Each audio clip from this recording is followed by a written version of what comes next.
Our next guest was the first person to ever visit all 419 U.S. national park sites in one big trip. And now he's on a brand new adventure running across the state of Minnesota. Joining us live from the road is travel guru Mikah Meyer. Good morning, Micah. Hey, good morning. How you doing? We're good. We're good. So it looks like you're in an RV of some sort. Is this where you stay at night? I am, yeah. For the 40 days of this journey, I'm living in a Winnebago Solus. It's a Class B gas camper van, so it's small enough to fit in a regular parking spot, but big enough that I can stand up in it. And I just made my morning tea with the propane stove and hanging out with you. Nice. I like it. You started in South Dakota, or near the South Dakota border, I should say. Where are you now? Yeah, so I am 43.7 miles east of the South Dakota border on Highway 212, just about 4 miles to the east of the town of Montevideo, excuse me.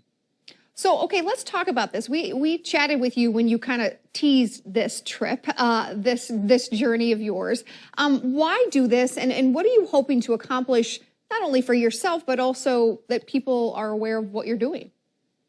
Yeah, so I'm doing this run to launch the Outside Safe Space program, which is the logo that I'm wearing on my shirt. So often when LGBTQ people leave urban centers, when they leave places like downtowns or symphony halls or theaters, places where we are often accepted and appreciated, we go out into rural areas, we go into the outdoors, and it's less likely that we feel safe or we feel welcome. So the idea of this Outside Safe Space program is that it gives a logo, a pin, a patch, a sticker that allies can wear when they're in the great outdoors or in their normal life to non-verbally communicate to LGBT people that they are welcome in these spaces that are traditionally less than welcoming to the LGBTQ community. That's really cool. And obviously you're running across the state, so I'm curious, before this whole adventure began, were you a runner? Yes and no. I only started running about 2 years ago, and it's because my doctor told me I needed to lose some weight, and that worked. And running has really been a godsend for me during this coronavirus time, during the beginning of the lockdowns, when that was one of the only ways we were allowed to leave the house. I would go for daily runs of 30, 60, 90, 120 minutes. And it was during those runs that I sort of thought of this concept, really inspired by Terry Fox, who was a Canadian who lost his leg to cancer and attempted to run across Canada to raise awareness and money for cancer research. And just thought maybe I can use my profession, my privilege, and my platform to do something to help other people. So give us an idea. How many miles are you running each day? And kind of give us a glimpse into your life on the road. How's that RV life treating you? Yeah, so my route is about 200 miles, which breaks down to approximately 6 miles per day on average. Some days I'll run more. Like 2 days ago, I ran 10 miles. So that days like today, I can take a rest day for my legs. And I'm going to go to Granite Falls and sort of explore the area and share with my social media followers, not just my run, but also some of these local tourism options in our state of Minnesota.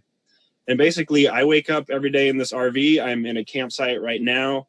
I make some tea, I start hydrating, and then I spend like 3 to 4 hours on my computer just answering emails, doing the organizational and logistical work of both this run and launching this Outside Safe Space program.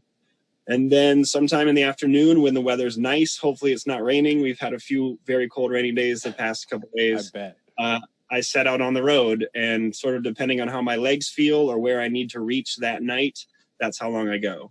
So obviously running across the state, this is a lot more active than maybe your last adventure, which was touring all the national parks. Does this compare? Is it a totally different trip? I realize the only real comparisons are both outside, but how's it kind of compare to that national park trip?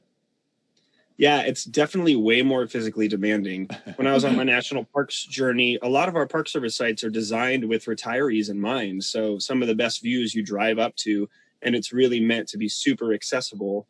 Obviously, now I'm doing a much more physically grueling task because I have never run this much daily. Normally, I do 7 miles every other day, and now I'm averaging 6 per day. So it's definitely been a lot tougher on my body. The one thing that hasn't changed is just sort of the organizational work to pull off a trip of this magnitude.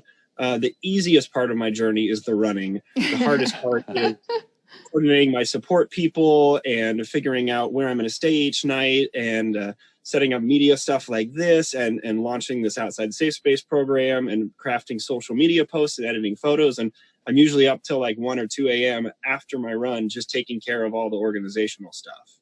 Well, we appreciate you waking up with us, getting your tea going, and you rest up and explore. Micah Meyer, thank you so much. We really appreciate the time. Thanks. I'll see y'all later. To follow along with his journey, you can head to micahmeyer.com. He's also asking people to join him, Cody, in the last mile. You know what? Next month in Stillwater. It's tempting. I'll have to check it out.